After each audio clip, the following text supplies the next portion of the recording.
So good morning everyone. Start करते हैं। हाँ, जो जो ज्वाइन कर लिया है वो जय हनुमान जी कर दो। ठीक है, तो कल हमने ये देख लिया था कि डिफरेंशियल इक्वेशन में ऑर्डर और डिग्री कैसे निकालते हैं। ठीक है, अब इसके दो और जो पार्ट हैं, टॉपिक हैं, वो है फॉर्मेशन ऑफ डिफरेंशियल इक्वेशन और सोल्यूशन ऑफ डिफरेंशियल इक्वेशन। तो पहले हम देखते हैं फॉर्मेशन ऑफ डिफरेंशियल इक्वेशन। ठीक है, तो इसमें देखते हैं क्या करना है। Formation of a differential equation, rough copy रखें सब लोग अपने पास।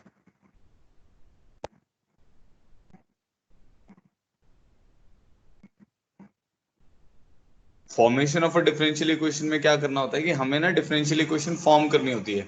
तो आपको जैसे कल बताया था कि डिफरेंशियल इक्वेशन क्या रिप्रेजेंट करता है, एक फैमिली ऑफ कर्व को रिप्रेजेंट करता है। तो आपको एक फैमिली ऑफ कर्व दी जाएगी, उससे आपको डिफरेंशियल इक्वेशन फॉर्म करनी होगी। ठीक है, तो वो करने के लिए क्या करना पड़ता है, वो सबसे पहले वो लिख लेते हैं कि भाई डिफरेंशियल इक्वेशन बनानी कैसे है। तो सबसे पहला पॉइंट इसमें जो ध्यान रखने वाला है वो ये है, जैसे जो भी आपको फैमिली ऑफ कर्व दी जाती है उसमें एक आर्बिट्ररी कांस्टेंट होता है। उसमें मतलब कोई ना कोई कांस्टेंट होगा ना, जैसे y is equal to m x लिखते हैं तो m के कारण वो एक फैमिली ऑफ कर्व बनती है। ठीक है, अगर जैसे हम सर्कल लिख रहे हैं x square plus y square is equal to r square, तो उसमें r जब वेरी करेगा तभी तो कोई फैमिली बन पाएगी। तो उस वेरिएबल कांस्टेंट को हम बोलते हैं आर्बिट्ररी कांस्टेंट। ठीक है, तो the number of arbitrary constant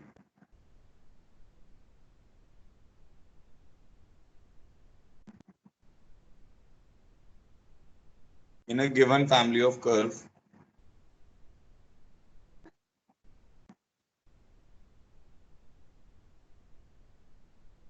gives the order of the differential equation, gives the order of differential equation. The number of arbitrary constant in a given family of curve gives the order of a differential equation. ये कैसे आता है ये भी मैं बताता हूँ। ठीक है, तो ये स्टेटमेंट क्या कह रही है कि जितने आपके पास आर्बिट्ररी कांस्टेंट होंगे उतना ऑर्डर आएगा, मतलब उतनी बार मेरे को क्या करना पड़ेगा, उस फैमिली ऑफ कर्व को डिफरेंशिएट करना पड़ेगा। जितने आर्बिट्ररी कांस्टेंट आएंगे उतनी बार हम उस फैमिली ऑफ कर्व को डिफरेंशिएट करेंगे। ठीक है, differentiate the family of curve differentiate the family of curve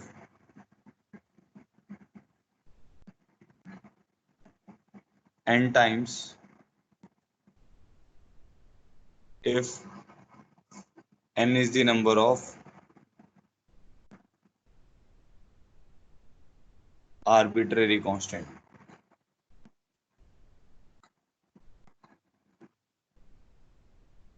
present in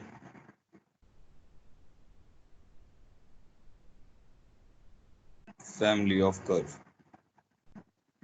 ठीक है, थर्ड पॉइंट आपको ध्यान रखना है, मतलब ये वही लिखा हुआ है कि जितने आर्बिट्ररी कांस्टेंट होंगे उतनी बार हम उसको डिफरेंशिएट करेंगे। ये रीजन कैसे आता है वो भी देखेंगे। Eliminate all the eliminate all the variable constant।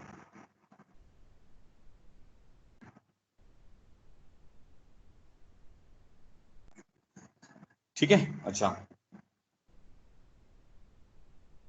अब इसको एग्जाम्पल के थ्रू समझाता हूँ, फिर हम एक एक पॉइंट करके डिस्कस करते हैं। ठीक है, फॉर एग्जाम्पल मेरे पास एक फैमिली ऑफ कर्व है y is equal to m x. ठीक है, अब जैसे जैसे इसमें m वेरी करेगा, अब सब लोग इधर ध्यान दो, जैसे जैसे m इसमें वेरी करेगा वैसे वैसे क्या होगा, आपके पास फैमिली बनती रहेगी। m वैल्यू 1 पर एक लाइन आएगी, m की वैल्यू 2 पर एक लाइन आएगी, 3 4 ऐसे करते करते √2 नेगेटिव वैल्यूज भी आप ले सकते हो। तो आपके पास क्या होगा, सारी लाइंस कहाँ से पास करने वाली आ जाएंगी, ओरिजिन से पास करने वाली लाइंस आ जाएंगी। तो y is equal to m x में m जो है उसको हम बोलते हैं arbitrary constant. So m is arbitrary constant. ठीक है, तो कितने आर्बिट्ररी कांस्टेंट हो गए, एक हो गया। अब आप ऐसे सोचो कि भाई ऐसी डिफरेंशियल इक्वेशन होगी जिसको एक बार इंटीग्रेट किया होगा तभी तो एक एक कांस्टेंट आया होगा। इसकी जो डिफरेंशियल इक्वेशन होगी उसमें क्या हुआ होगा, एक ही बार तो इंटीग्रेट किया होगा। अगर आप दो बार इंटीग्रेट करोगे तो उसमें दो कांस्टेंट आएंगे, तीन बार इंटीग्रेट करोगे तो तीन कांस्टेंट आएंगे। समझ रहे हो, तो जितने आर्बिट्ररी कांस्टेंट होंगे उतनी बार डिफरेंशियल इक्वेशन इंटीग्रेट हुई होगी, तो उतना उसका ऑर्डर होगा। मतलब डी अगर मान लो d two y by D x केयर है, उसका रिजल्ट निकालने के लिए आपको दो बार इंटीग्रेट करना पड़ेगा। D three y by D x cube है तो उसका उसको फैमिली में लाने के लिए आपको क्या करना पड़ेगा, 3 बार इंटीग्रेट करना पड़ेगा, और उसके कारण क्या होगा, 3 आर्बिट्री कांस्टेंट आ जाएंगे। अब जैसे इसमें एक है, ठीक है, अब क्या करते हैं, इसके डिफरेंशियल इक्वेशन बनाते हैं। तो डिफरेंशियल इक्वेशन बनाने के लिए इसने क्या बोला है, जितने आर्बिट्री कांस्टेंट है उतनी बार डिफरेंशिएट करो। तो एक बार डिफरेंशिएट करेंगे, dy by dx is equal to m, ठीक है। अब जो डिफरेंशियल इक्वेशन होनी चाहिए उसमें आर्बिट्री कांस्टेंट नहीं चाहिए हमें। डिफरेंशियल इक्वेशन जब भी आपको बनानी है उसमें आर्बिट्री कांस्टेंट नहीं होनी चाहिए, ठीक है। ये लिखा हुआ ना, और eliminate all the variable constant. Arbitrary constant और वेरिएबल कांस्टेंट एक ही बात है, मतलब ऐसा कांस्टेंट जो वेरी कर सकता है। इसका मतलब ऐसा हुआ, जैसे अगर मैं बोलता हूँ y इक्वल टू 2x, तो 2x तो कांस्टेंट, 2 तो कांस्टेंट ही हो गया और वो वेरी भी नहीं कर रहा है, ठीक है। बट अगर मैं बोलता हूँ y is equal to mx, तो हमें पता है m की वैल्यू कांस्टेंट है, 1 2 3 कुछ भी ले सकता है, बट वो वेरिएबल भी है, साथ में कोई भी वैल्यू ले सकता है, इसीलिए वो फैमिली बन रही है। तो ये जो टर्म है dy by dx is equal to m, ये इसकी डिफरेंशियल इक्वेशन अभी नहीं है। अब इसकी जगह हमें क्या करना पड़ेगा, अब और डिफरेंशिएट तो कर नहीं सकते। अब इसकी जगह m की जगह मैं क्या कर सकता हूँ, इसी इक्वेशन से जो पेरेंट इक्वेशन है उसी से m की वैल्यू लिख सकते हैं y by x। तो ये इसकी डिफरेंशियल इक्वेशन है।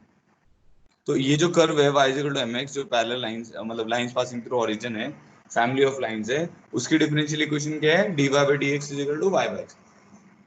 अब वापस जाते हैं इससे, ठीक है। अब इंटीग्रेट करते हैं। अब मान लो आपने dy by dx is equal to m को इंटीग्रेट किया, तो आपके पास क्या आ जाएगा, dy is equal to m dx आ जाएगा। इंटीग्रेट करोगे तो क्या आ जाएगा, y is equal to mx plus c आ जाएगा।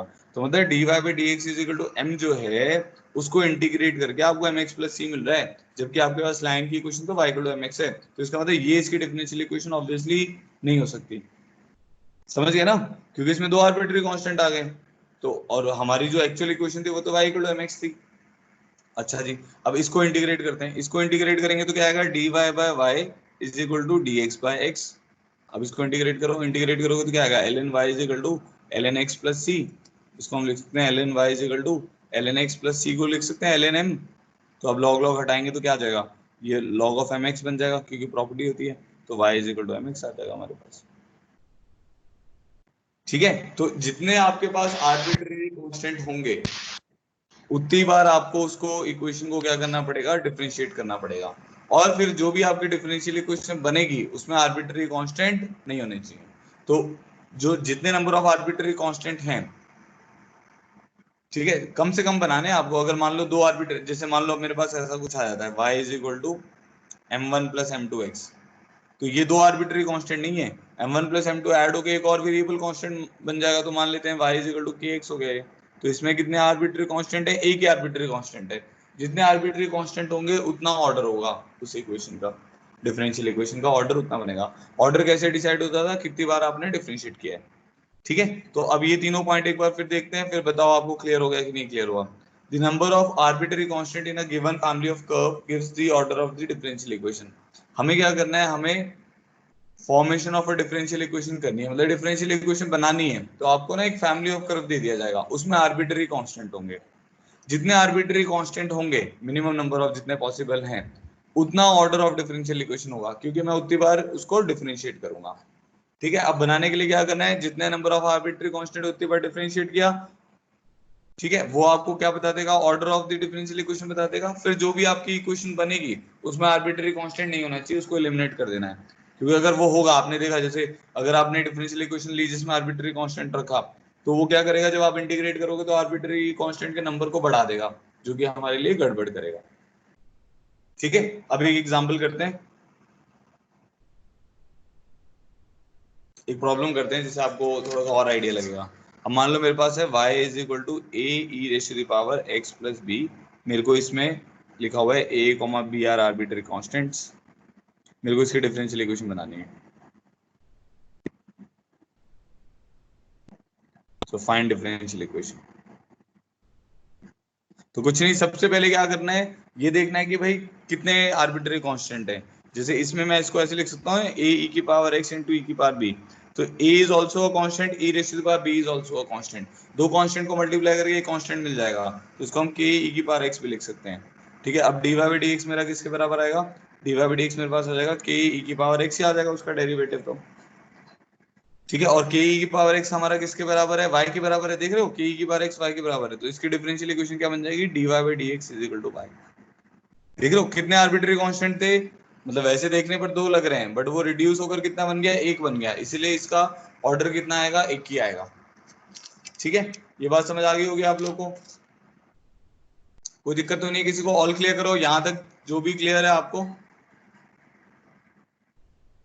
हाँ सी तो बेटा कांस्टेंट है ना, सी कोई कांस्टेंट वैल्यू है, उसको आप एल एन एम लिखो, लिख सकते हो ना।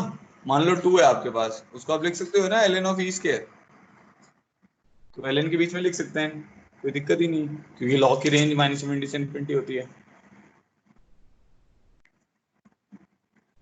सबको ये बात क्लियर होगी जो मैंने अभी तक बताया। डिफरेंशियल इक्वेशन कैसे फॉर्म करनी है, फैमिली ऑफ कर्व से डिफरेंशियल इक्वेशन फॉर्म होगी। जितने नंबर ऑफ आर्बिट्री कांस्टेंट होंगे उतनी बार आपको डिफरेंशिएट करना पड़ेगा। डिफरेंशियल इक्वेशन में आर्बिट्री कांस्टेंट नहीं आएंगे, उनको समझ गए ना, उनको एलिमिनेट करना पड़ेगा फिर।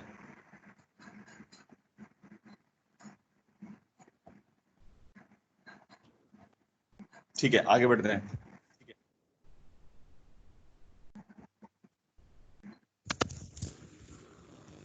अब मान लो ये क्वेश्चन है मेरे पास,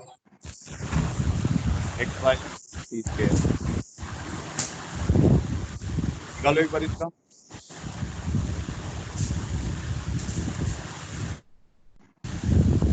इस आपका माइक कौन है, x y is equal to c square form differential equation, निकालो भाई जल्दी से। इसमें कितने आर्बिट्री कांस्टेंट है, एक ही है, देखने पे समझ आ रहा है, एक ही है, सी की पावर 2 करने से आर्बिट्री कांस्टेंट बढ़ थोड़ी जाएंगे, एक ही रहेगा। अब क्या करना है, एक बार डिफरेंशिएट करना है और सी को एलिमिनेट करना है, तो डायरेक्ट डिफरेंशिएट कर दो, x d Y by D x plus Y into x का डेरिवेटिव 1 इज इक्वल टू 0, बस ये इसकी डिफरेंशियल इक्वेशन। इजी है बहुत ही,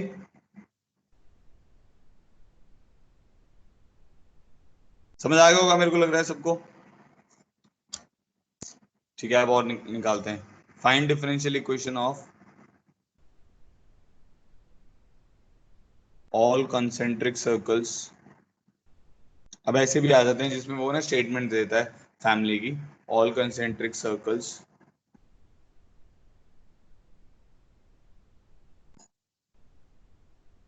with centre at origin, find the differential equation of all concentric circles with centre at origin. इसका क्या मतलब हो गया, हमें डिफरेंशियल इक्वेशन निकालनी है उन सारे सर्कल्स की जिनका सेंटर ओरिजिन पर है, तो ऐसे वाले जितने भी सर्कल बनेंगे, समझ पा रहे हो सब लोग, तो ऐसे बनते रहेंगे। तो क्या इक्वेशन होगी इसकी, पहले तो फैमिली की इक्वेशन लिख लेते हैं, x square plus y square is equal to r square, इसमें आर क्या आर्बिट्रेरी है, ठीक है, आर इसमें आर्बिट्रेरी है, तो क्या करना है, अब इसको डिफरेंशिएट करना है, तो डिफरेंशिएट करेंगे, एक ही बार करना है, 2x plus 2y d Y by D x is equal to 0, तो ये टर्म आ जाएगी, तो हमारे पास डिफरेंशियल इक्वेशन क्या हो जाएगी, x plus y d Y by D x is equal to 0, ये इसका आंसर हो गया। समझ आ गया, बड़ा इजी था ये भी। नेक्स्ट आते हैं problem 4, find differential equation of all the circles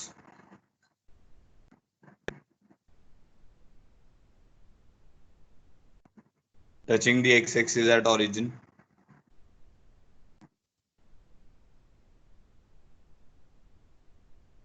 and center on y-axis।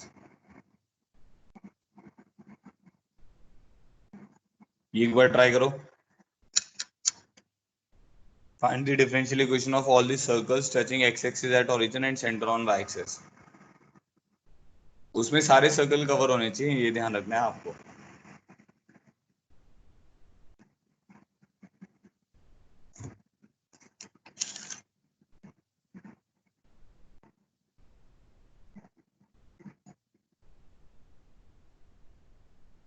Try करो, चैट बॉक्स में आंसर लिखो इसका।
नहीं, डिफरेंशियल इक्वेशन में dy बाई डी एक्स भी तो आएगा।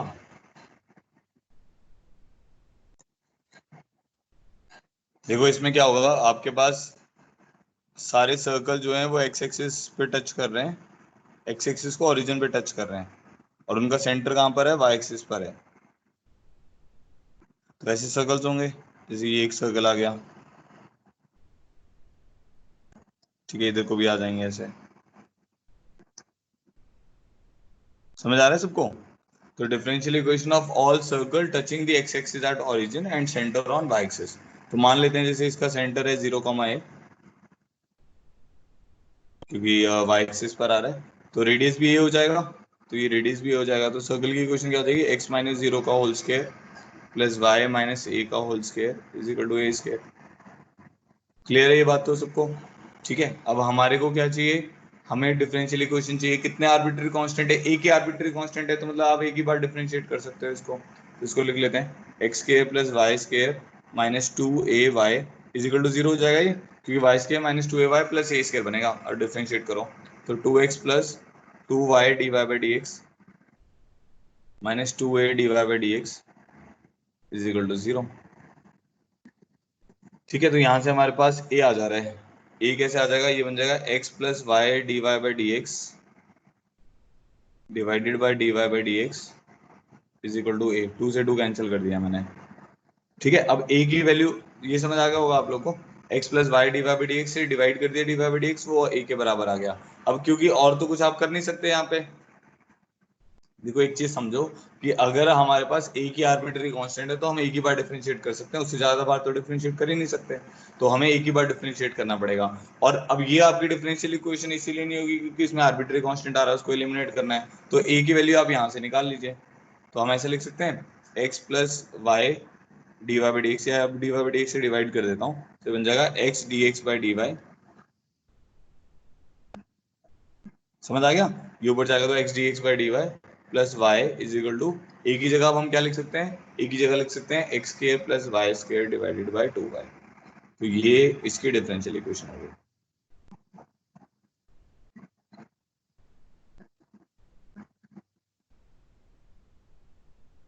हाँ आयुष का सही है।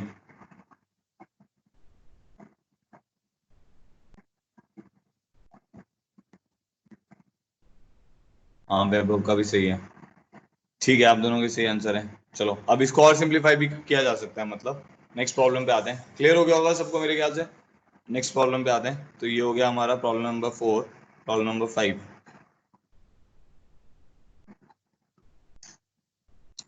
Find differential equation of, find differential equation of c into y plus c का whole square is equal to x cube. इसमें एक ही आर्बिट्री कांस्टेंट है c, निकालो जल्दी से इसको भी। इसमें एक ही आर्बिट्री कांस्टेंट है तो D Y by D X ही आएगा बस।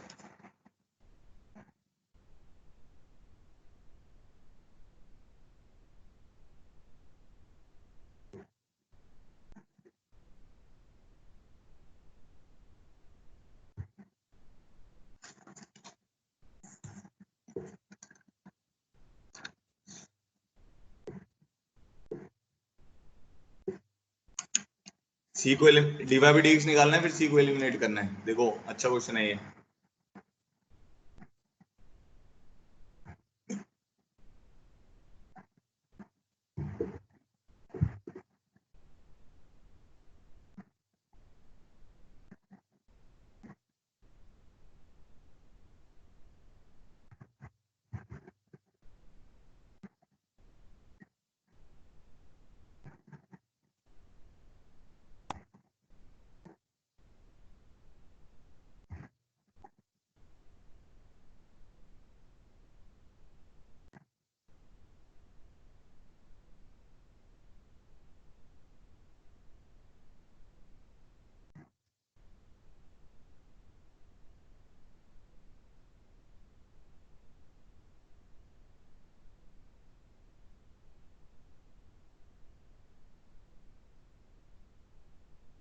देखो आ रहा है किसी का आंसर?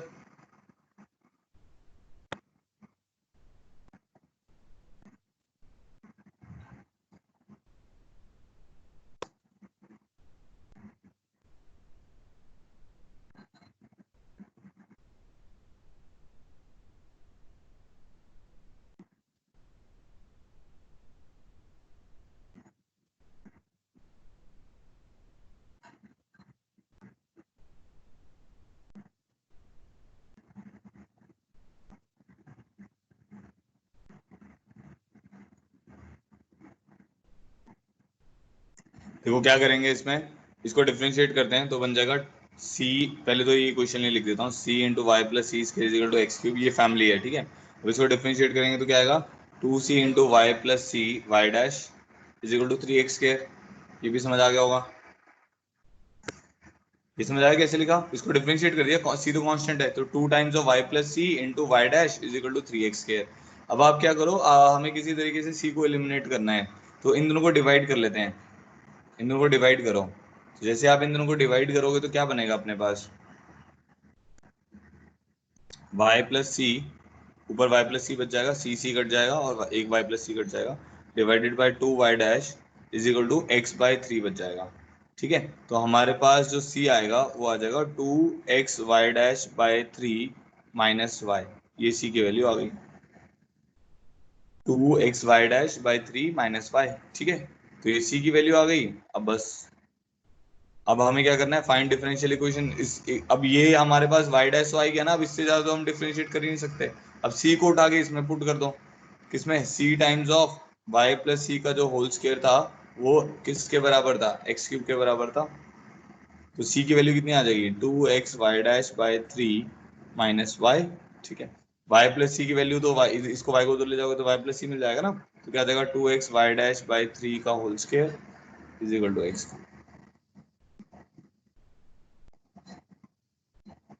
तो ये हमारा आंसर हो गया।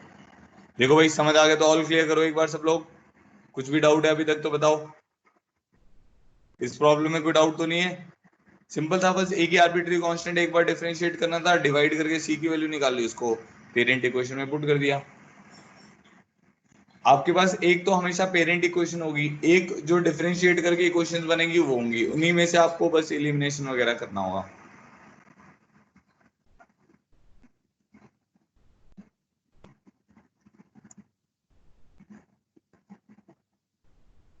नेक्स्ट देखो, अब नेक्स्ट है हमारे पास find the order of the differential equation.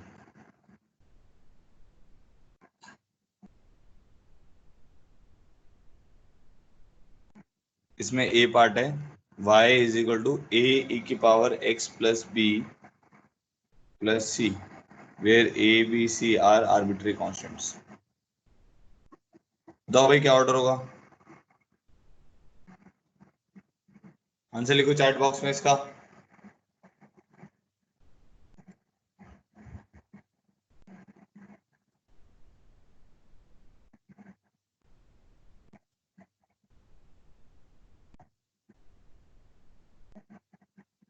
Ayush one कैसे हो जाएगा भाई, बाकी बच्चे भाई क्या बैठ मक्खी मार रहे हैं बैठ के, जो मैं क्वेश्चन पूछ रहा हूँ उसके आंसर क्या करो ना, चैट बॉक्स में लिखा करो।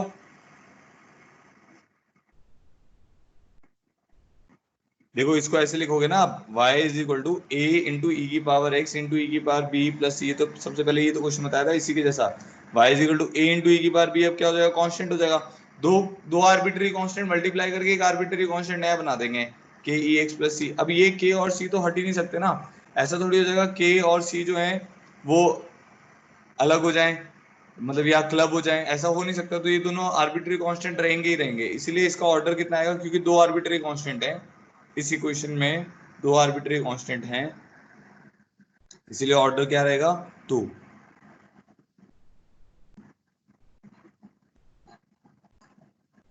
ठीक है, जित अभी अभी आपको बताया था कि जितने फैमिली ऑफ कर्व में आर्बिट्री कांस्टेंट हैं उतना ही उसका ऑर्डर रहेगा। ठीक है, अच्छा अब दूसरा देखो,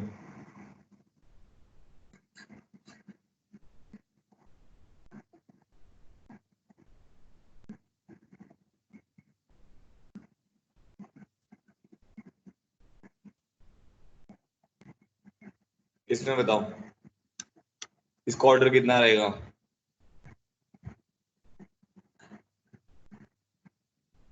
ये एक फैमिली ऑफ कर्व दी हुई है और इसका भी ऑर्डर बताना है आपको।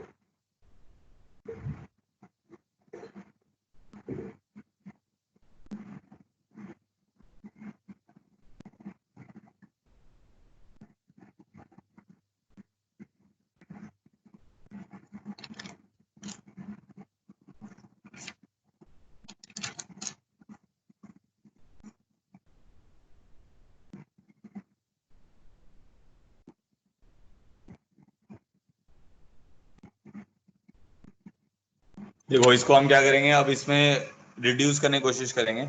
C1 प्लस C2 को तो K लिख सकते हैं, ठीक है। Cos of x plus C3 को ऐसे रहने देते हैं। इसको आप समझ गए, ये इसको ऐसे लिख सकते हैं C4 e की पावर C5 इंटू ई की पावर x। तो ये दोनों मल्टीप्लाई होकर एक और कांस्टेंट बन जाएगा। तो y is equal to K times of, इसको लिख सकता हूँ cos x cos C3 minus sine x sine C3।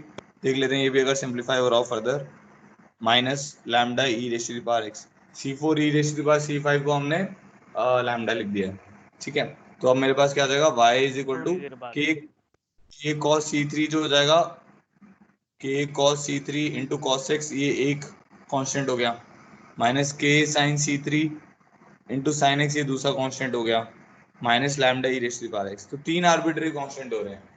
इसको भी आप कुछ और मान सकते हो, के कॉस C3 को 1 मान सकते हो, मतलब लैम्डा 1 मान सकते हो, के साइन C3 को लैम्डा 2 मान सकते हो, ये लैम्डा 3 हो जाएगा। तो तीन आर्बिट्री कांस्टेंट है, इसलिए इसका ऑर्डर जो रहेगा वो 3 रहेगा। ठीक है, क्लियर हो गया सबको यहाँ तक? चलो, तो ये हमारा था क्वेश्चन नंबर 6। क्वेश्चन नंबर 7 पे आते हैं हम। Find differential equation of y is equal to a e raised to the power x plus b e raised to the power minus x plus x raised to the power 2। करो भाई, निकालो जल्दी से इसका आंसर, जल्दी जल्दी करो। अब तो आपको क्लियर है, इसमें ए और भी आर्बिट्री कांस्टेंट है।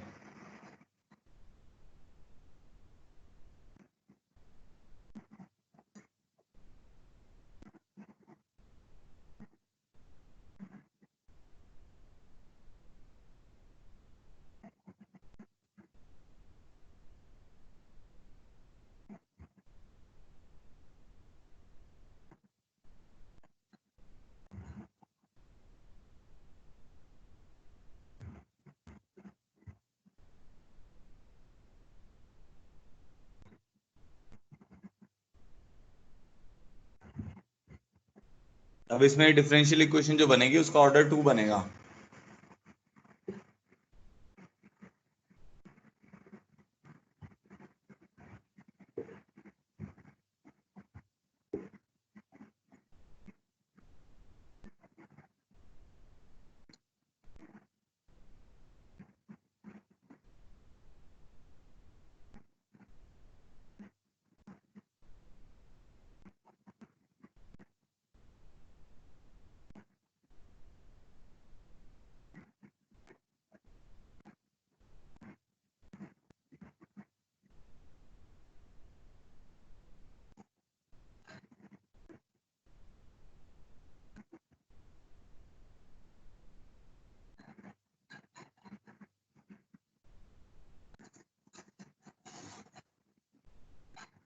ये क्या लिख रहे हो भाई?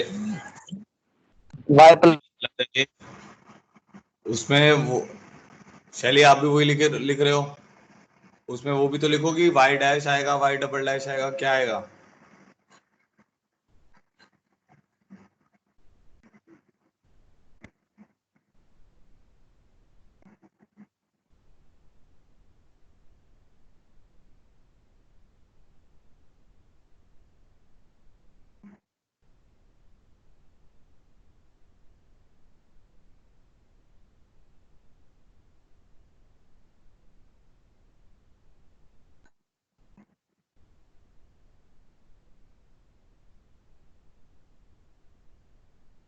देखो, हाँ वैभव का सही है, वैभव घर का भी सही है, जय तुम्हारा गलत है।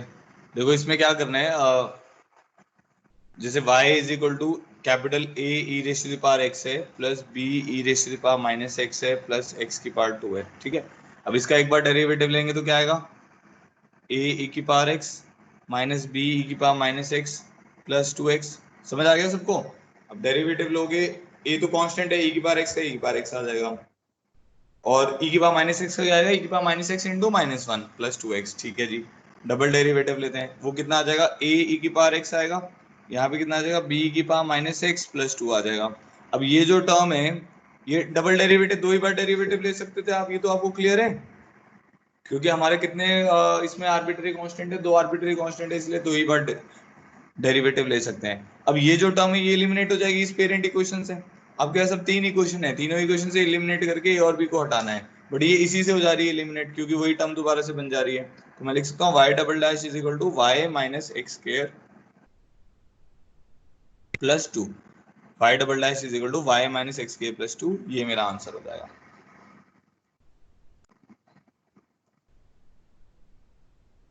आ गया समझ सबको? ठीक है, एक और करो अब।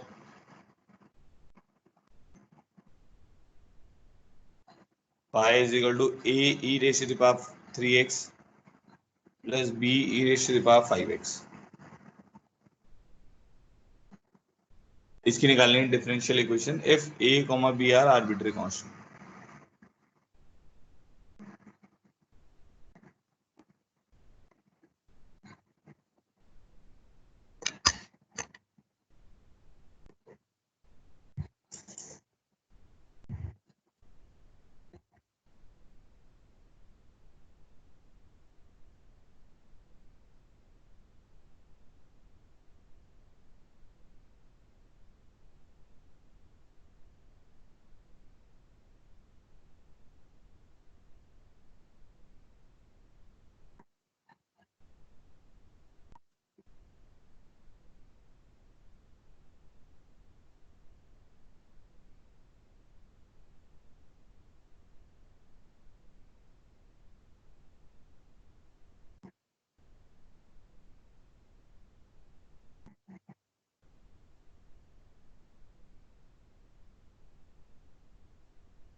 नहीं बन रही बात?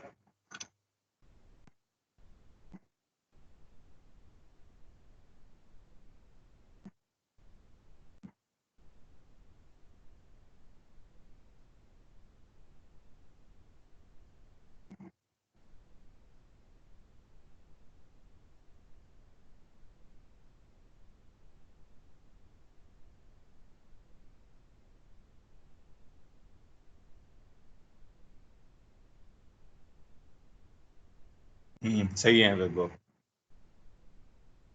कुछ नहीं इसमें, देखो अब दो तरीके हैं इसको करने के। एक तो है कि आप इसको क्या करें, दो बार डिफरेंशिएट करके ए और बी को एलिमिनेट करें, ठीक है।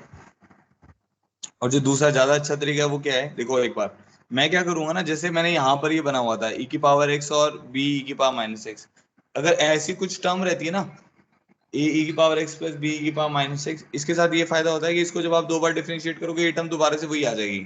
तो मैं उस अभी आप देखो इन दोनों में क्या है, 3x और 5x है, तो इन दोनों का मिड पॉइंट 4x है, मतलब 3x plus 5x bye 2 4x है। तो मैंने क्या किया, इसको e की पावर माइनस 4x से मल्टीप्लाई कर दिया। अब देखना क्या बनेगा ये, समझ आ रहा है? इससे क्वेश्चन आपका थोड़ा जल्दी हो जाएगा।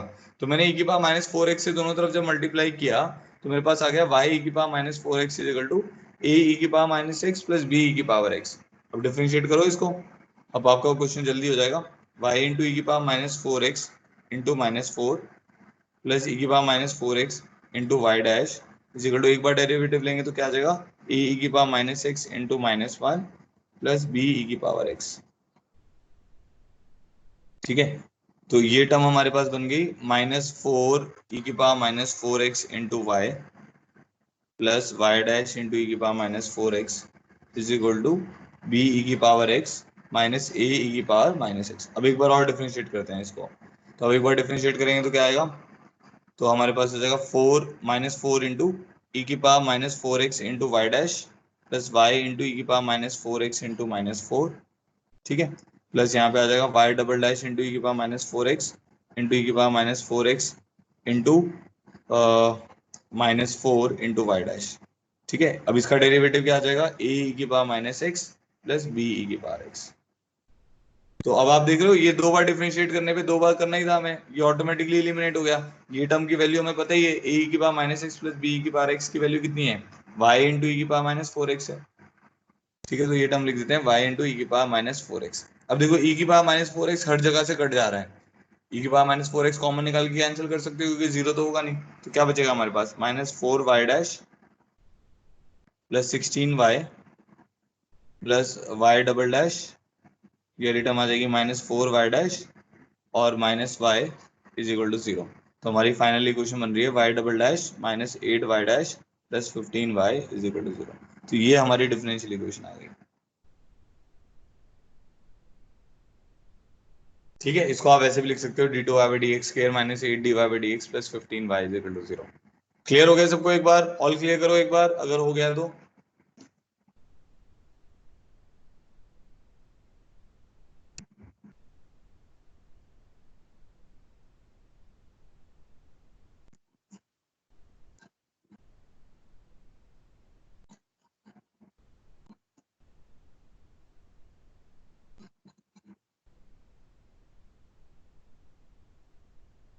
ठीक है, तो अब आप सब लोगों को ये तो आ गया कि भाई डिफरेंशियल इक्वेशन कैसे बनानी है। ठीक है, तो ये वाला हमारा टॉपिक हो गया formation of a differential equation. अब नेक्स्ट आते हैं solution of a differential equation, जो कि ज्यादा इंपॉर्टेंट है।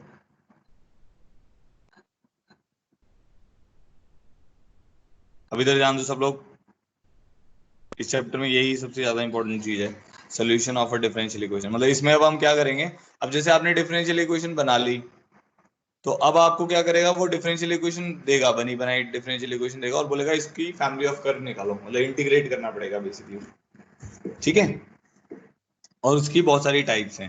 तो solution of a differential equation में हमारे पास टाइप्स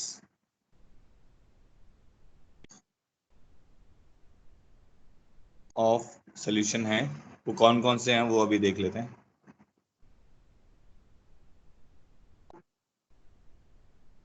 ठीक है, तो एक सबसे पहले है हमारे पास वेरिएबल सेपरेबल फॉर्म।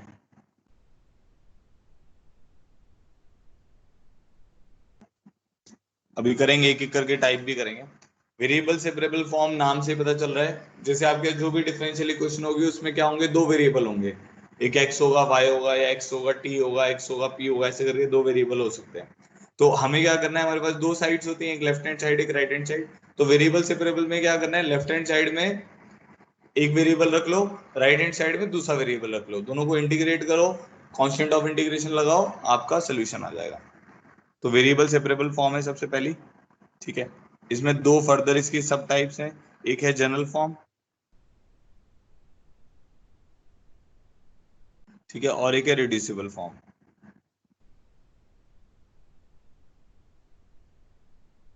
सेम वही वाली बात होगी, जैसे आपको याद होगा कि जब हम इंटीग्रेशन कर रहे थे तो एक तो था आपका डायरेक्ट फॉर्मूला लग के आंसर आ जाता है, और एक कुछ केसेस में क्या होता था कि आपको एक दो स्टेप करने पड़ते थे, आप उसको रिड्यूस करते थे तब जाके आपका फॉर्मूला लगता था। सेम वैसे वाला है कि हो सकता है सब्स्टिट्यूशन के बाद आपकी वेरिएबल सेपरेबल बने, ठीक है, हो सकता है कुछ आपको मैनिपुलेशंस करनी पड़े तब जाके वेरिएबल सेपरेबल बने।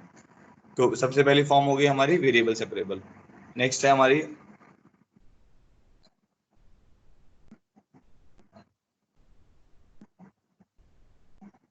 Homogeneous differential equation.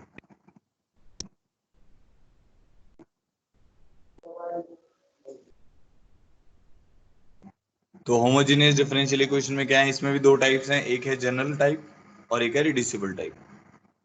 अच्छा, होमोजीनियस की जो डेफिनेशन होती थी आपको पहले ही बताया था मैंने, होमोजीनियस फंक्शन में क्या डेफिनेशन होती थी कि थ्रू आउट उसमें डिग्री सेम होनी चाहिए। तो थ्रू आउट डिग्री सेम जैसे हमारे को मिल जाता है ना, तो होमोजीनियस सब्स्टिट्यूशन हम लगा देते हैं उस पर, y is equal to m x. तो y is equal to m x जो होता है इसको हम होमोजीनियस सब्स्टिट्यूशन कहते हैं। तो आपके यहाँ जो भी होमोजीनियस डिफरेंशियल इक्वेशन बनेगी उसमें अगर थ्रू आउट डिग्री सेम है, न्यूमरेटर डिनोमिनेटर में, या न्यूमरेटर में डिग्री 2 है और डिनोमिनेटर में डिग्री 1 है, ठीक है, थ्रू आउट होना चाहिए मतलब सारी टर्म्स में, तो y is equal to m x वाली सब्स्टिट्यूशन लगती है। ठीक है, तो ये जब हम होमोजेनियस डिफरेंशियल इक्वेशन देखेंगे, बाकी उसमें देखेंगे कि और कैसे करते हैं इसको सॉल्व। फिर इसके बाद आता है लीनियर डिफरेंशियल इक्वेशन, ये भी काफी इंपॉर्टेंट है, लीनियर डिफरेंशियल इक्वेशन।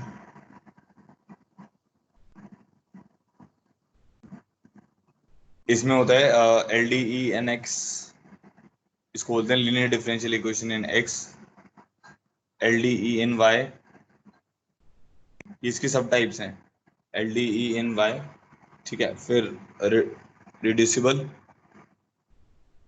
रिड्यूसिबल मतलब आपने कुछ सब्स्टिट्यूशन वगैरह किया तब वो रिड्यूस हो गया, और एक होता है बर्नौलीज।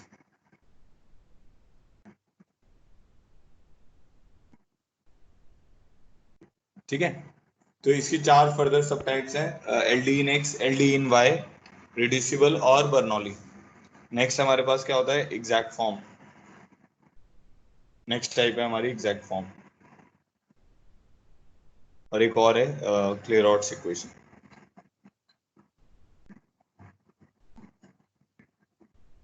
ठीक है, तो ये बेसिकली हमारे पास 5 टाइप्स हैं, इनके फर्दर सब टाइप्स भी हैं।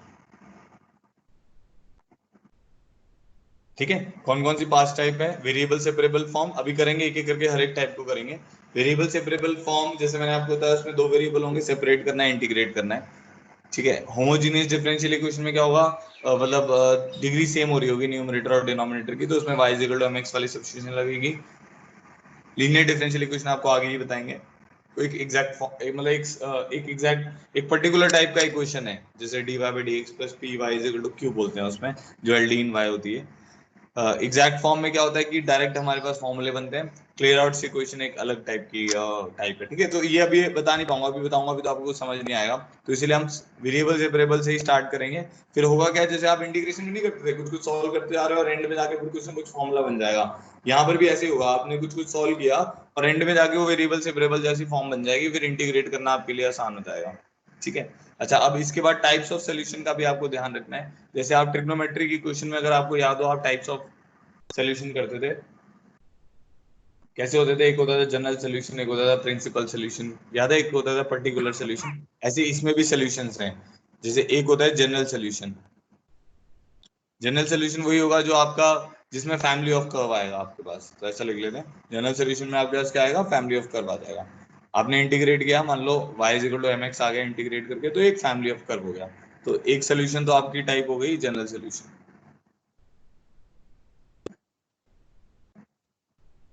ठीक है, नेक्स्ट आपके पास आ जाएगा पर्टिकुलर सोल्यूशन। अच्छा, पर्टिकुलर सोल्यूशन क्या होगा, जैसे मान लो उसने बोला कि भाई इस इक्वेशन, इस फैमिली ऑफ कर्व को, सॉरी, इस डिफरेंशियल इक्वेशन को सॉल्व करो। तो आपने डिफरेंशियल इक्वेशन को सॉल्व किया, और उसने बोला इसकी जो कर्व है वो 1,0 से पास कर रही है। तो जब वो फैमिली ऑफ कर्व को आप 1,0 से पास कराओगे तो एक पर्टिकुलर कर्व हो जाएगी ना। उसके कारण क्या होगा, एम की या सी की जो भी कांस्टेंट होगा उसकी वैल्यू आ जाएंगी। तो उस केस में वो क्या बन जाएगा, एक पर्टिकुलर सोल्यूशन बन जाएगा, मतलब उस फैमिली में से एक पर्टिकुलर कर्व बन जाएगी। तो ये आपको क्या देगा, a curve in the family of curves. ठीक है, तो ये उनमें से जो फैमिली ऑफ कर्व है आपके पास, उनमें से, मतलब उसमें इनफाइनाइट मेंबर्स होंगे, उनमें से किसी एक मेंबर को दे देगा, तो उसको हम बोलते हैं पर्टिकुलर सोल्यूशन। और एक और सोल्यूशन होता है सिंगुलर सोल्यूशन। ठीक है, तो ये क्या होता है, ये one solution of Clairaut's differential equation. ठीक है, तो क्या होगा, जो ये सिंगुलर सोल्यूशन होगा, ये क्लेरॉट का एक सोल्यूशन है, वो क्लेरॉट में ही आपको समझ आएगा। ठीक है, तो 3 टाइप के सोल्यूशन है, ज्यादातर हम जनरल सोल्यूशन निकालेंगे। अगर वो बोलेगा कि भाई ये कर्व, ये जो फैमिली ऑफ कर्व है ये इस पॉइंट से पास कर रही है, तो पर्टिकुलर सोल्यूशन आ जाएगा। अदरवाइज क्लेरॉट में एक सिंगुलर सोल्यूशन है। ज्यादातर किसी ने जनरली निकालने को बोलेगा वो आपको। ठीक है, तो चलो अब स्टार्ट करते हैं। अब आपको जो इस चैप्टर में अभी तक क्या क्या कर लिया आपने, एक तो ऑर्डर एंड डिग्री कर लिया, नेक्स्ट आपने formation of a differential equation कर लिया, आपको ये समझ आएगा कि डिफरेंशियल इक्वेशन कैसे फॉर्म होती है। अब हम रिवर्स करेंगे, हमें डिफरेंशियल इक्वेशन दी जाएगी, उसको हम सॉल्व करेंगे, तो उसकी टाइप्स हैं। तो उसकी टाइप 1 है हमारे पास वेरिएबल सेपरेबल फॉर्म।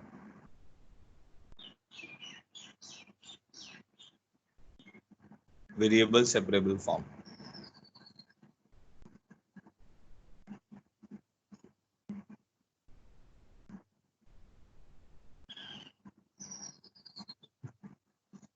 ठीक है जी, तो इसके क्वेश्चन करते हैं। तो 9th प्रॉब्लम है अब हमारा, ln of dy by D x. जैसे एक दो क्वेश्चन मैं करके दिखाता हूँ, आपको आइडिया लग जाएगा क्या करना है, बड़ा इजी है ये वैसे, x प्लस 2y। ठीक है, ये प्रॉब्लम हमें सॉल्व करना है। तो जैसे मैंने आपको बताया कि वेरिएबल सेपरेबल में क्या होगा, कोशिश हम यही करेंगे कि जैसे जो टाइप्स है ना, हम टाइप्स क्यों पढ़ते हैं, क्योंकि आपको फिर एकदम प्रॉब्लम को देख के ही समझ आने लग जाएगा, अच्छा ये इस टाइप में फॉलो कर रहा है, इस तरीके से सॉल्व होगा। तो इसमें मैं क्या करूंगा, वेरिएबल से अलग करने की कोशिश करूंगा। तो पहले मैंने इसको लिखा dy by D x is equal to e की पावर x प्लस 2y, और इसको फिर लिख सकते हैं ई की पावर x इंटू ई की पावर 2y। ठीक है, अब इसमें दो वेरिएबल हैं, एक x है एक y है, तो x को एक तरफ कर लो, y को एक तरफ कर लो। तो मैंने इसको लिख दिया ई की power minus 2y dy is equal to e की पावर x dx। समझ आ गया होगा आपको। dx को मैं उस तरफ लेके जा सकता हूँ, ई की पावर 2y को तो लेके जाएंगे तो डिनोमिनेटर में जाएगा, इसको न्यूमरेटर में लेके जाना है तो ई की पावर माइनस 2y। अब दोनों तरफ आप क्या करो, इंटीग्रेट कर दो। तो इसको इंटीग्रेट करके क्या मिलेगा, ई की power minus 2y divided by minus 2, ई की पावर x का इंटीग्रल है ना, और ई की पावर x का इंटीग्रल ई की पावर x प्लस सी। ठीक है, सी भी लिख सकते हो अकेला। तो बस ये हो गया, ये हमारा आंसर आ गया इसका। तो ये हमारी क्या हो गई, फैमिली ऑफ कर्व। इसमें सी आर्बिट्री कांस्टेंट हो गया। समझ आ रहा है, तो ये इसका आंसर हो गया। इजी है बहुत ही। क्या करना है, जो भी आपको डिफरेंशियल इक्वेशन दी जाएगी उस केस में क्या करना है, अगर दो वेरिएबल हैं वो सेपरेट आउट हो रहे हैं तो उसको एक को लेफ्ट हैंड साइड में ले जाओ, एक को राइट हैंड साइड में ले जाओ और सॉल्व कर दो। एक और प्रॉब्लम करते हैं।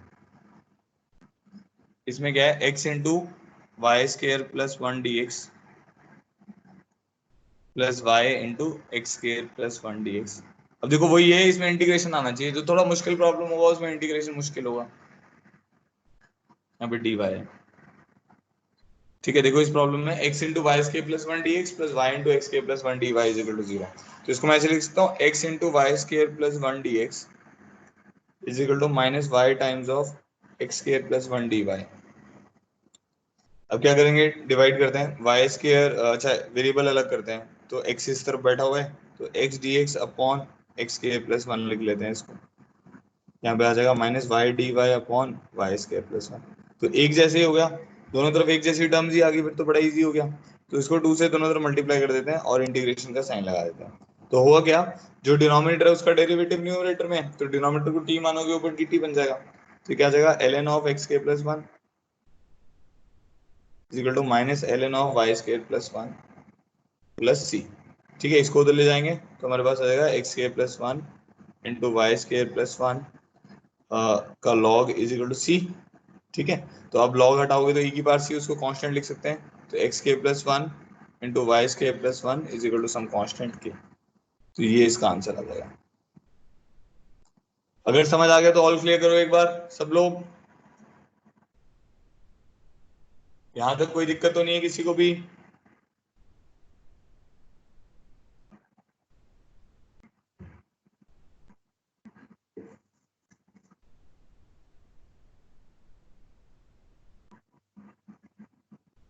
तो ये जो सोल्यूशन आ रहा है इसको हम बोलते हैं जनरल सोल्यूशन, क्योंकि फैमिली ऑफ कर्व आ रही है ना।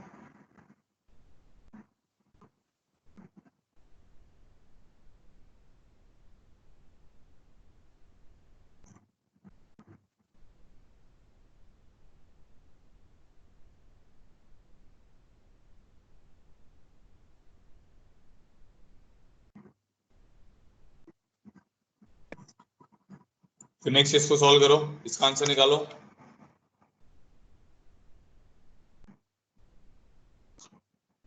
इसमें अब पर्टिकुलर सोल्यूशन आएगा क्योंकि आपको y of pi by 2 is equal to e दिया हुआ है। लिखो एक बार रफ कॉपी में क्वेश्चन लिख लो जल्दी से।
ln y is equal to cosecant x minus cot x। हाँ, आगे लोग देखो भाई, बाकी किसी का आंसर आ रहा है?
मुकुल, रा, रागिनी, शिवानी, अरविंद रावत, सौरभ कुमार, विवेक,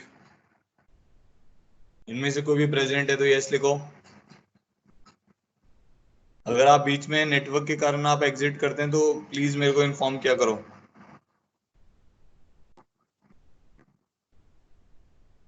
मुकुल रावत, रागिनी, अरविंद रावत, सौरभ कुमार, विवेक। शिवानी आप आ गए वापस? सौरभ कुमार, शिवानी आप हो क्लास में तो यस लिखो यहाँ पे चैट बॉक्स में।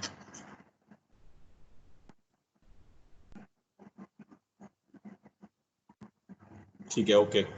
चलो अब देखो, इसको सॉल्व करते हैं। तो अब वेरिएबल सेपरेबल करना है तो क्या करेंगे, d y divided by y l n y कर देते हैं, और इसको उधर ले जाते हैं, d x divided by sine x आ जाएगा। इतना समझ आ गया होगा। डी वाई के डिनोमिनेटर में आ जाएगा वाई एल एन वाई, और डी एक्स के डिनोमिनेटर में साइन एक्स आ जाएगा। अब इसको इंटीग्रेट करना है अब अपने को। तो एल एन वाई का डेरिवेटिव कितना होगा, 1/y। तो अगर आप एल एन वाई को टी मानते हो, इंटीग्रेशन आना चाहिए अब आपको ना, तो डी वाई बाय वाई आपका क्या बन जाएगा, डी टी। समझ आ रहा है?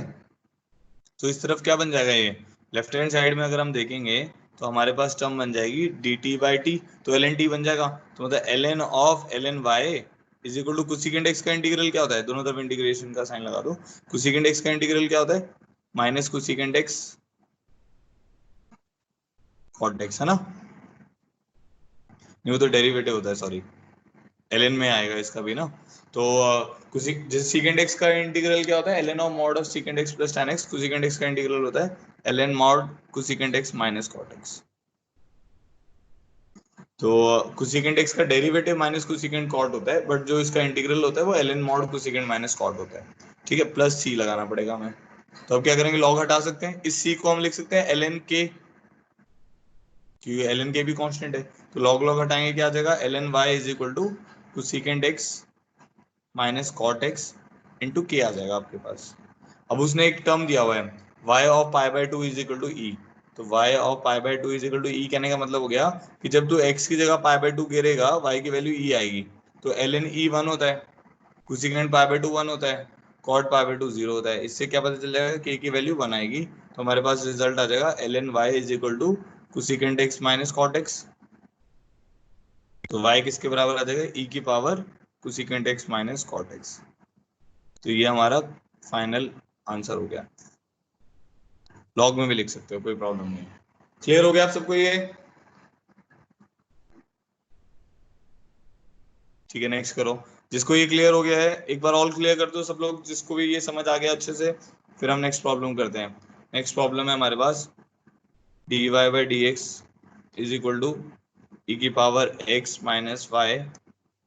अब सबसे हो जाने चाहिए, बहुत इजी प्रॉब्लम है ये वाला, भी बहुत इजी प्रॉब्लम है, खुद से ट्राई करो एक बार।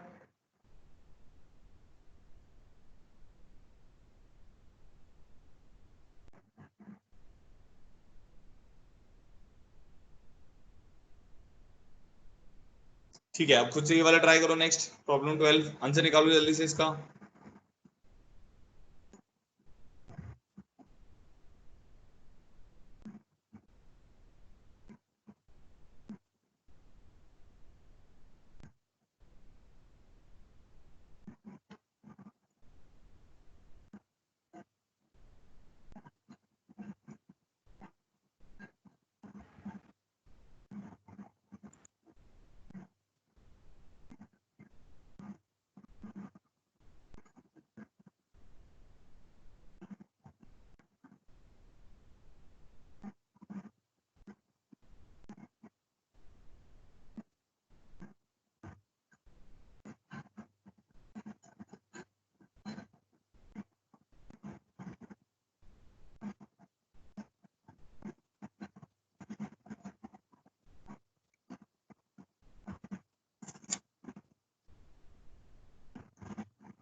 y is equal to x plus ln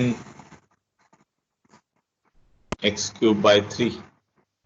चलो देखो मैं बताता हूँ, इसमें हम क्या करेंगे, e की पावर y से मल्टीप्लाई कर दो तो दोनों तरफ, क्योंकि e की पावर माइनस y कॉमन आ रहा है, और यहाँ पे बड़ा इजी क्वेश्चन है, e x plus x square d x, हद से ज्यादा इजी है। तो e की पावर y किसके बराबर आ जाएगा, e की power x plus x cube by 3, बस ये आंसर आ गया इसका। प्लस c लगाना नहीं भूलना है इसमें, क्योंकि जब आप सोल्यूशन लिखोगे तो वो क्या आएगा, फैमिली ऑफ कर्व आएगा, तो इसका आंसर हो गया। नेक्स्ट आते हैं problem 13। Under root of 1 plus x square plus y square plus x square y square plus x y d Y by D x is equal to 0।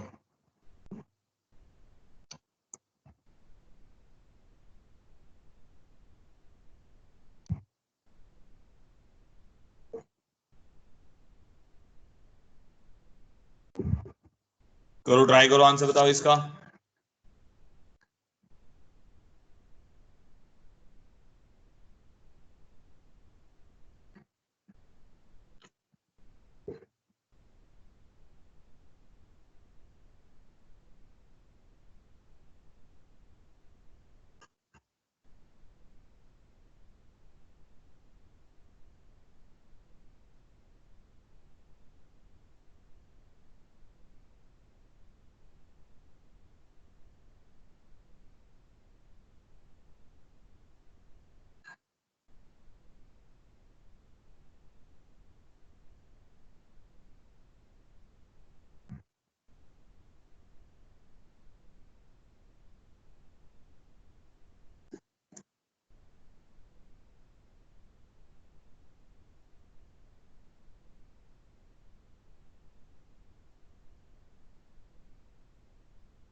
बन रही बात, कर रहे हो सॉल्व।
इसको ऐसे कर सकते हैं हम, इसको लिख सकते हैं अंडर रूट ऑफ, इसमें से अगर आप देखोगे 1 प्लस एक्स स्क्वायर कॉमन आ रहा है और वाई स्क्वायर कॉमन आएगा तो 1 प्लस वाई स्क्वायर टर्म हो जाएगी प्लस एक्स। माइक ऑफ करो बेटा, जिसका भी ऑन है।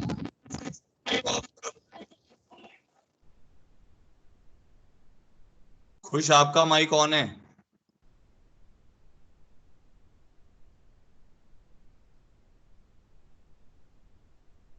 इधर देखो, अब under root of 1 plus x square 1 plus y square plus x y d Y by D x, समझ आ गई कैसे लिखा ये। ठीक है, अब ये टर्म को लिख सकते हैं under root of 1 plus x square under root of 1 plus y square, इसको उधर ले जाते हैं minus x y d Y by D x. अब मैं वेरिएबल अलग कर दूंगा, ठीक है, तो डी एक्स को उधर ले जाते हैं तो ये बन जाएगा minus of under root of 1 plus x square by x d x. एक टर्म तो ही आ गई, इधर टर्म आ जाएगी y d y upon under root of 1 plus y square. Negative किसी भी एक साइड रख सकते हो आप। ठीक है, ये समझ आ गया होगा आप लोग को। अब हमें दोनों तरफ इंटीग्रेशन करना है और सॉल्व करना है।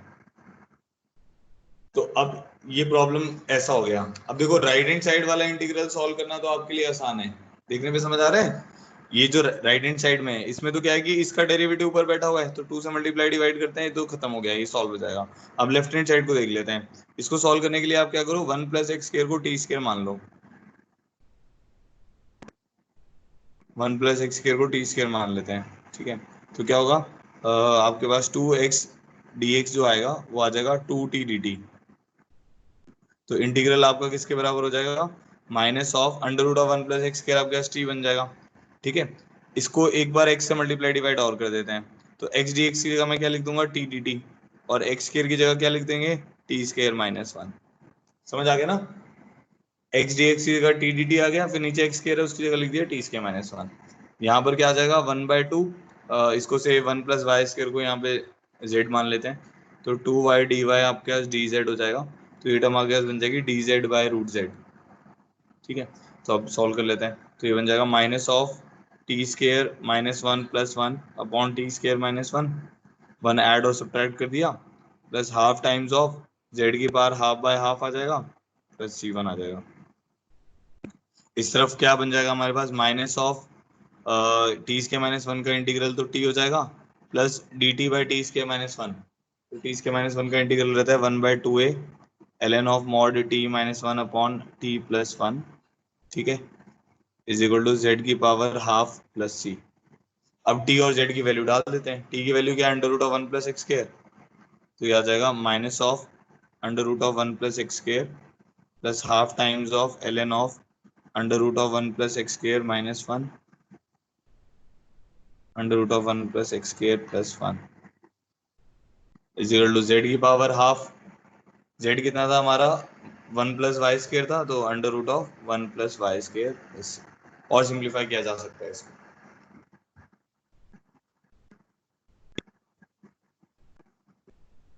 ठीक है, क्लियर हो गया सबको।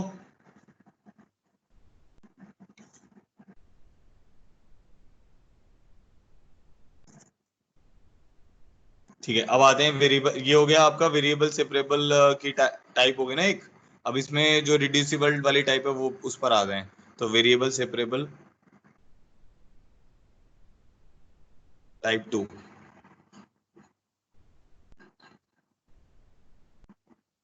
मतलब इसमें क्या होगा, आपका थोड़ा सा रिड्यूस करना पड़ेगा आपको, आपका डायरेक्ट वेरिएबल सेपरेबल नहीं बन रहा होगा। तो अब हमारे क्वेश्चन हो गए 13 14, देखो आप। तो उसमें है x प्लस वाई का होल स्क्वायर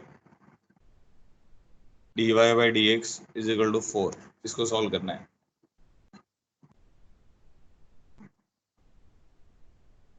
तो ये डायरेक्ट अब आपका वेरिएबल सेपरेबल नहीं बनेगा।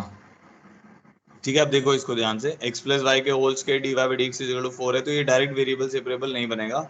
इसमें आप क्या करो, x प्लस वाई को t मान लो। अभी डायरेक्ट नहीं बन रहा है क्योंकि अब इसको ओपन अप करोगे तो ये बन जाएगा ना एक्स के plus y square plus 2x y d Y by D x, वो अलग नहीं होंगे। तो इसलिए हमने क्या किया, x प्लस वाई को t मान लिया। अब क्या होगा, इसका डेरिवेटिव लो, 1 plus d Y by D x is equal to d t by D x. तो ये टर्म क्या बन जाएगी, t square times of d Y by D x क्या आ जाएगा, d t by D x minus 1 is equal to 4। अब समझ आ गया, x प्लस वाई की जगह t मान लिया, तो ये सी आर टी स्क्वायर लिख दिया, डी वाई डी एक्स की जगह क्या लिख दिया, डेरिवेटिव लिया दोनों तरफ, तो D t by D x minus 1 आ गया, x के रिस्पेक्ट में डिफरेंशिएट किया हुआ है। तो हमारे पास क्या आ जाएगा, अब ये बन जा रहा है d t by D x is equal to 4 by t square plus 1। ठीक है, तो अब क्या होगा, इंटीग्रेट करेंगे तो t square upon t square plus 4 d t is equal to d x. अब बाकी इसके बाद मैं सॉल्व नहीं कर रहा हूँ, ये इंटीग्रेशन का काम है, वो आपको आता होगा। ठीक है, क्लियर हो गया सब लोगों को। क्या करना था, इसमें x प्लस वाई को t मानना था। इससे प्रीवियस वाले में शैली पूछ रही है वाला क्वेश्चन, इसमें क्या था, ये अंडर रूट ब्रेक हो जा रहे थे। अंडर रूट, ये वाली जो टर्म थी under root of 1 plus x square under root of 1 plus y square equal to minus x y d Y by D x हो जा रही थी। फिर हमने dx और dy को अलग कर लिया, फिर उसके बाद इंटीग्रेशन है, वो तो आपको खुद से आना चाहिए, अब आप इतना इंटीग्रेशन तो कर चुके हो। सेम इसमें भी अब इसके बाद इंटीग्रेशन आपको खुद से करना है, इंटीग्रेशन अब मैं बार बार नहीं करूंगा, ठीक है। नेक्स्ट प्रॉब्लम पे आते हैं, अभी खुद से ट्राई करो। Sine inverse d Y by D x is equal to x plus y, मतलब ये डायरेक्ट वेरिएबल सेपरेबल आपके नहीं बनेंगे, आपको कुछ सब्स्टिट्यूशन करके वेरिएबल सेपरेबल बन जाएंगे। करो ट्राई करो एक बार जल्दी से।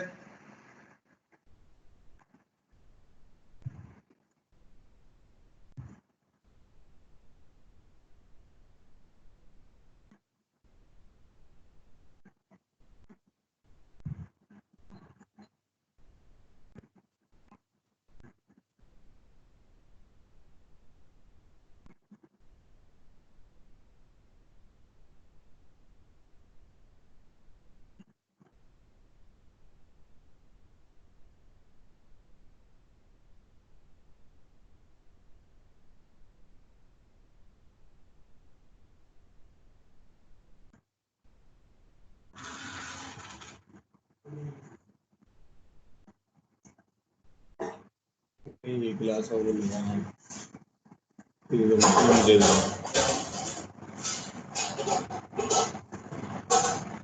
वो नीचे भी एक गिलास है, उसमें चम्मच निकाल दीजिएगा। हाँ हाँ, क्या करना है इसमें देखो, हाँ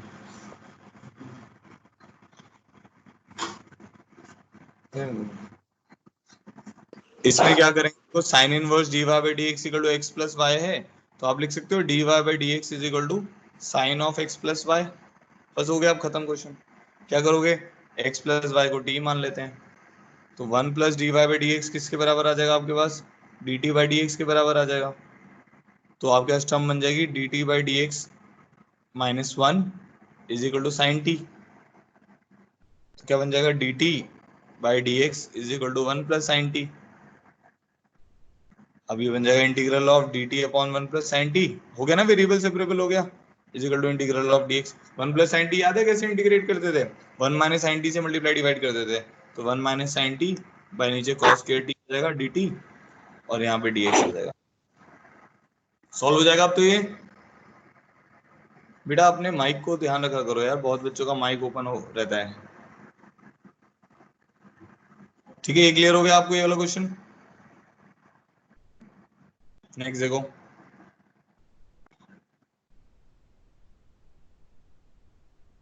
D Y by D x is equal to two x plus three y minus one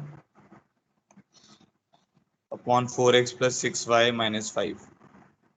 करो सॉल्व करो इसको।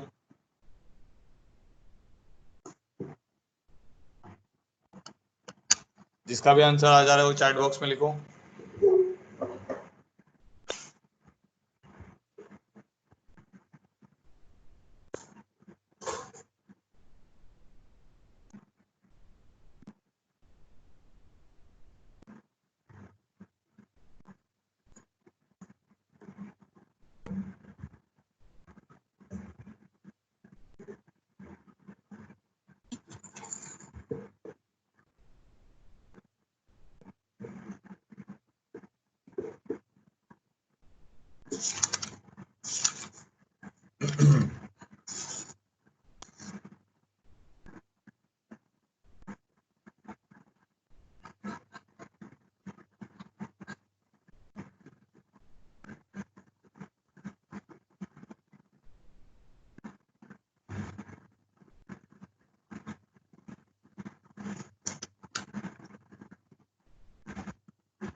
देखो अगर आप ध्यान से देखोगे इसमें क्या हो रहा है, two x plus three y minus one है, four x plus six y minus five है। तो अगर आप देखोगे ना a one by a two is equal to b one by b two, वो सेम रेशियो बन रही है, तो इसमें ना two x plus three y को ही टी मान लेते हैं, क्योंकि वही टर्म नीचे बन रही है ना हमारे पास। Two x plus three y को टी मान लो, क्या बन जाएगा, two plus three d Y by D x is equal to d t by D x बन जाएगा। क्या टर्म बनेगी बताओ अब, d t by D x minus two one by three is equal to two x plus three y t हो जाएगा, तो t minus one, four x plus six Y कितना हो जाएगा, टू टी माइनस फाइव। बस अब खत्म हो गया। अब 3 को उधर ले जाओ तो ये बन जाएगी हमारे पास term dt/dx is equal to 3t minus 3/2t-5 + 2। अब t को अलग करोगे सॉल्व हो जाएगा। अब वेरिएबल सेपरेबल ही तो हो गया, ये बन जाएगा 3t + 4t 7t -3 -10 -13/2t-5। अब t को अलग कर लो, x को अलग कर लो, इंटीग्रेट कर दो, आंसर आ जाएगा। समझ आ गया?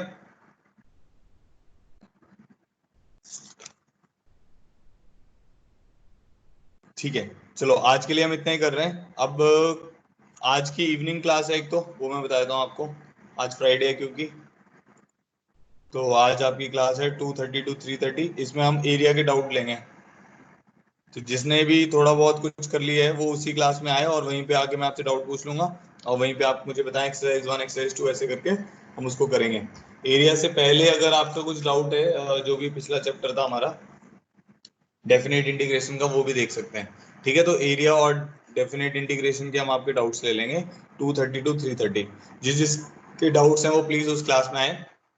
और जिसने अभी तक पैकेज करना स्टार्ट नहीं किया है बेटा, उसका तो ऐसा हो जाएगा, आपको अब समझ आ रहा होगा कि मैं एक हफ्ते में एक चैप्टर खत्म कर दे रहा हूँ। तो मेरा टारगेट है कि अगस्त एंड तक तो मैं कोर्स खत्म कर दूंगा, मैक्सिमम सितंबर तक जाएगा। और अगर एक्स्ट्रा क्लासेस भी अच्छे से चलती रही तो जल्दी खत्म हो जाएगा।